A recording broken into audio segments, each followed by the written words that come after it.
काफी समय पहले की बात है। एक राज्य था। वहां का राजा बहुत अच्छा था, मगर राजा को एक सुख नहीं था। वह यह कि उसके कोई भी संतान नहीं थी और वह चाहता था कि अब वह राज्य के अंदर किसी योग्य बच्चे को गोद ले ताकि वह उसका उत्तराधिकारी बन सके और आगे की बागडोर को सुचारू रूप से चला सके।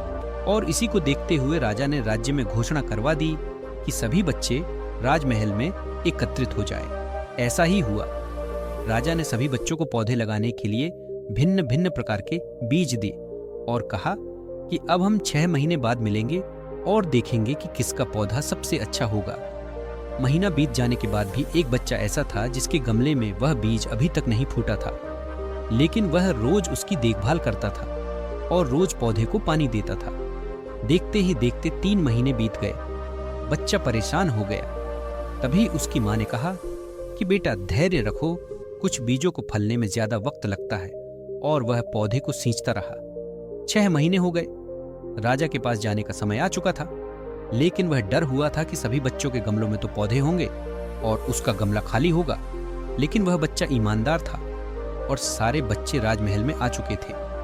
कुछ बच्चे जोश से भरे हुए थे क्योंकि उनके अंदर राज्य का उत्तराधिकारी बनने की प्रबल लालसा थी। अब राजा ने आदेश दिया, सभी बच्चे अपने अपने गमले दिखाने लगे, मगर एक बच्चा सहमा हुआ था क्योंकि उसका गमला खाली था। तभी राजा की नजर उस गमले पर गई। उसने पूछा, तुम्हारा गमला तो खाली है। तो उसने कहा, लेकिन मैंने इस गमले की 6 महीने तक देखभाल की है। राजा उसकी ईमानदारी से खुश था कि उसका गमला खाली है, फिर भी वह हिम्मत करके यहाँ आ तो गया। सभी बच्चों के गमले देखने के बाद राजा ने उस बच्चे को सभी के सामने बुलाया। बच्चा सहम गया और राजा ने वह गमला सभी को दिखाया। सभी बच्चे जोर से हंसने लगे।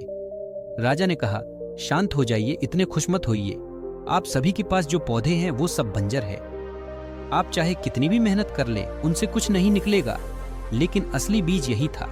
राजा उसकी ईमानदारी से बेहद खुश हुआ और उस बच्चे को राज्य का उत्तराधिकारी बना दिया गया। लेकिन हमें इस कहानी से क्या सीखने को मिला? मेरे हिसाब से अपने अंदर ईमानदारी का होना बहुत जरूरी है। अगर हम खुद के साथ ईमानदार हैं तो जीवन के किसी न किसी पड़ी डिडिहाव में सफल हो ही जाएंगे। यह कहानी आपको कैसी लगी? कमेंट के माध्यम से जरूर बताएं।